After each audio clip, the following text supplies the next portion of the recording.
खुद को किसी से कम मत समझो। यह कहानी उस समय की है जब बुद्ध अपने शिष्यों के साथ एक गांव में प्रवचन दे रहे थे। वहां एक युवक था जो अपने जीवन से बहुत निराश था। उसने जीवन में कई कठिनाइयां देखी थीं और वह खुद को दूसरों से कम समझता था। वह हमेशा दूसरों की तुलना में अपने आप को कमजोर और असमर्थ महसूस करता था। उसकी यह धारणा थी कि वह कभी कुछ महान नहीं कर पाएगा क्योंकि उसे दूसरों से कमतर समझा जाता है। एक दिन वह युवक बुद्ध के पास गया और उनसे पूछा, भगवान, मैं अपने जीवन से बहुत निराश हूं। मुझे ऐसा लगता है कि मैं किसी से भी बेहतर नहीं हूं। मैं चाहे कितनी भी मेहनत कर लूं, मैं कभी भी सफलता प्राप्त नहीं कर पाता। क्या मैं सच में किसी से कमतर हूं? बुद्ध ने उसे मुस्कुराते हुए देखा और कहा, क्या तुम मेरे लिए एक छोटा काम कर सकते हो? युवक ने उत्तर दिया, हाँ भगवान, बताइए। बुद्ध ने एक छोटा सा पत्थर उठाया और युवक को दिया। इस पत्थर को लेकर बाजार जाओ और लोगों से इसका मूल्य पूछो, लेकिन इसे बेचना नहीं, बस जानने की कोशिश करो कि लोग इसके बदले क्या देंगे।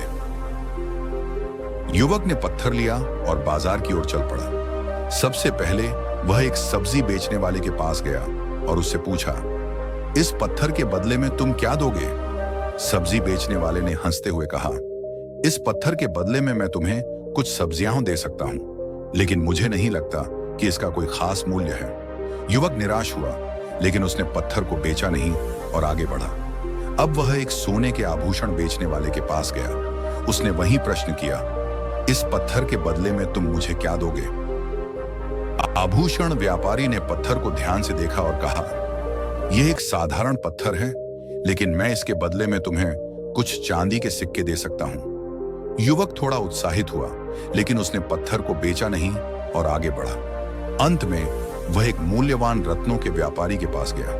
व्यापारी ने पत्थर को ध्यान से देखा, उसकी चमक और गुणों की जांच की और अचरज में पड़ गया। उसने युवक से कहा, यह तो एक अत्यंत दुर्लभ और कीमती पत्थर है। इसके बदले में मैं तुम्हें लाखों सोने के सिक्के दे सकता हूं।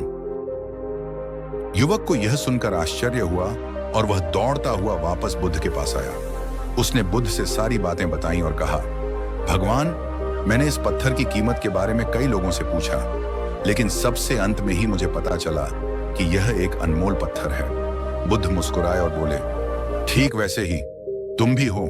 तुम्हारी असली कीमत तभी सामने आएगी जब तुम खुद को समझोगे और पहचानोगे। जो लोग तुम्हें नहीं समझते वे तुम्हारी सही कदर नहीं कर पाएंगे, लेकिन इसका यह मतलब नहीं है कि तुम किसी से कम हो।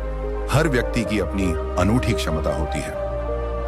जिस तरह पत्थर की सही कीमत जानने के लिए एक विशेषज्ञ की आवश्यकता थी, उसी तरह तुम्हारे अंदर की ताकत और योग्यता को समझने के लिए तुम्हें अपने आप को पहचानने की जरूरत है। शिक्षा इस कहानी से हमें यह सीख मिलती है कि हमें कभी भी खुद को दूसरों से कमतर नहीं समझना चाहिए।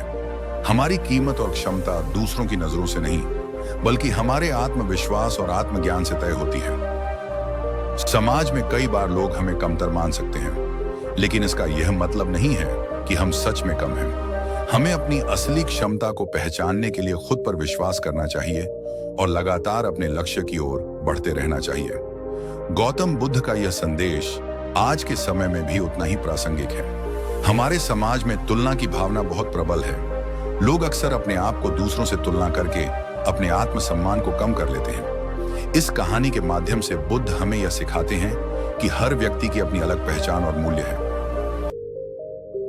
हमें इसे समझने और स्वीकार करने की जरूरत है। निष्कर्ष, गौतम बुद्ध की शिक्षाएं मानव जीवन को नई दिशा देने वाली हैं। उनकी यह कहानी हमें सिखाती है कि हमें खुद को कभी भी दूसरों से कमतर नहीं समझना चाहिए। प्रत्येक व्यक्ति के अंदर अनंत संभावनाएं होती हैं और हमें अपने आत्मविश्वास और ज्ञान से इन संभावनाओं को खोजने की आवश्यकता है।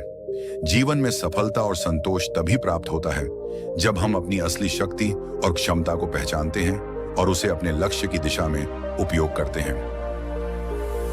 दोस्तों, आपको यह कहानी कैसी लगी हमें कमेंट में जरूर बताएं और ऐसी ही प्रेरणादायक कहानियां देखने के लिए हमारे YouTube चैनल को सब्सक्राइब करना ना भूलें। धन्यवाद और नमो बुद्धाय।